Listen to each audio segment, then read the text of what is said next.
উন্নত চিকিৎসার জন্য বিএনপির চেয়ারপারসন ও সাবেক প্রধানমন্ত্রী বেগম খালেদা জিয়াকে বিদেশ নিয়ে যাওয়ার কথা থাকলেও এখন কিছুটা অনিশ্চিত হয়ে পড়েছে বিএনপির চেয়ারপারসন ও সাবেক প্রধানমন্ত্রীর বিদেশ যাত্রা।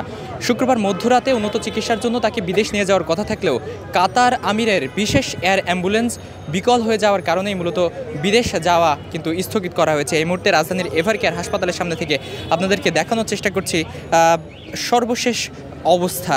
দর্শক, সংকটাপন্ন অবস্থায় বিএনপির চেয়ারপারসন সাবেক প্রধানমন্ত্রী বেগম খালেদা জিয়া রাজধানীর এভারকেয়ার হাসপাতালে 23 নভেম্বর কিন্তু ভর্তি হয়েছিলেন। তারপর থেকেই তার শারীরিক অবস্থার অবনতি ঘটলে তাকে কিন্তু সিসিইউতে নেওয়া হয়েছিল এবং পরপরই উন্নত চিকিৎসার জন্য বিদেশ যাত্রার কথা থাকলেও তার শারীরিক অবস্থার উন্নতি না ঘটার কারণেই মূলত বিদেশ যাওয়া যাত্রা স্থগিত করা হয়েছিল।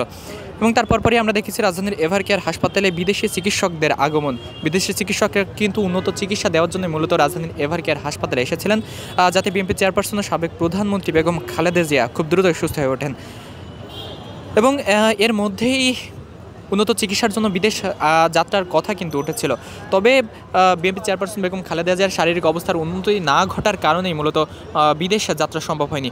তবে আজ বিদেশ যাওয়ার একটি কথা কিন্তু ছিল। গতকাল একটি প্রেস ব্রিফিংয়ে মির্জা ফখরুল ইসলাম কিন্তু বলেছিল যে শুক্রবার মধ্যরাতে অথবা শুক্রবার সকালের যে কোনো সময়েই বিএনপি চেয়ারপারসন বেগম খালেদা জিয়াকে কাতার আমিরের এয়ার অ্যাম্বুলেন্সে করে লন্ডনে নিয়ে যাওয়া হবে। এবং সেই উদ্দেশ্যে কিন্তু বিএনপির চেয়ারপারসন বেগম খালেদা জিয়ার পুত্রবধূ কিন্তু বাংলাদেশে এসেছেন। কিছু সময় আগে আমরা দেখেছি তিনি কিন্তু হযরত শাহজালাল আন্তর্জাতিক বিমানবন্দর থেকে সরাসরি এই রাজধানীর এভারকেয়ার হাসপাতালে এসেছিলেন। তবে বেগম খালেদা জিয়াকে বিদেশ নিয়ে যাওয়া হচ্ছে না এখন, সেই কারণেই মূলত তিনি পরিদর্শন শেষে রাজধানীর এভারকেয়ার হাসপাতালে বেগম খালেদা জিয়ার সাথে সাক্ষাৎ করার পরে তিনি কিন্তু তার যে ধানমন্ডির বাসা, ধানমন্ডির 4-এ তার যে মায়ের বাসা, সেই মায়ের বাসাতে কিন্তু রয়েছেন।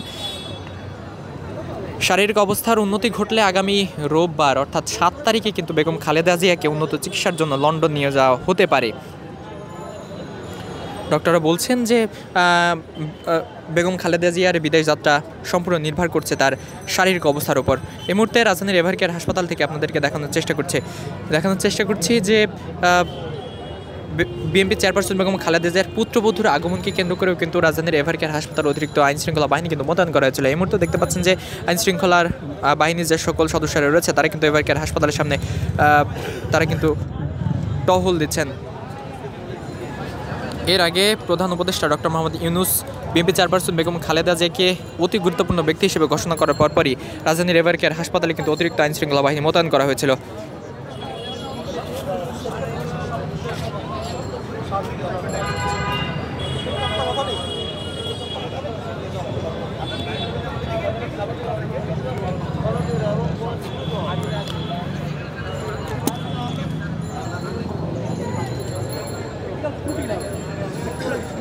দর্শক, হৃদরোগজনিত কারণে রাজধানীর এভারকেয়ার হাসপাতালে বিএনপি চেয়ারপারসন বেগম খালেদা জিয়া ভর্তি হওয়ার পরপরই তার শারীরিক অবস্থার অবনতি হতে থাকে এবং তারপরে 24 নভেম্বর তার শারীরিক অবস্থা অতিরিক্ত অবনতি হওয়ার কারণে তাকে কিন্তু রাজধানীর এভারকেয়ার হাসপাতালের সিসিইউতে ভর্তি করা হয়েছিল।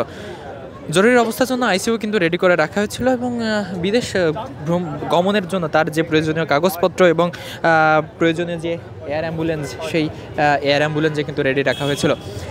আজ শুক্রবার মধ্যরাতেই বিএনপি চেয়ারপারসন বেগম খালেদা জিয়াকে উন্নত চিকিৎসার জন্য লন্ডনে নিয়ে যাওয়ার কথা ছিল। এর আগে আমরা দেখেছি যুক্তরাজ্য থেকে বিল রিচার্ডের নেতৃত্বাধীন একটি চিকিৎসক দল কিন্তু রাজধানীর এই এভারকেয়ার হাসপাতালে এসে পৌঁছেছিল।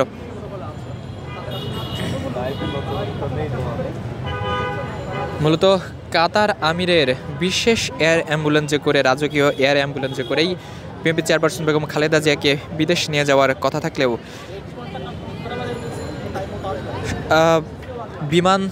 বিএনপি চেয়ারপারসন বেগম খালেদা জিয়াকে যে বিমানে বহন করা হবে অর্থাৎ কাতার আমিরের এয়ার অ্যাম্বুলেন্স বিকল হয়ে যাওয়ার কারণে এবং অর্থাৎ যান্ত্রিক ত্রুটির কারণে মূলত আজ বিএনপি চেয়ারপারসন বেগম খালেদা জিয়াকে উন্নত চিকিৎসার জন্য বিদেশ নিয়ে যাওয়া হচ্ছে না।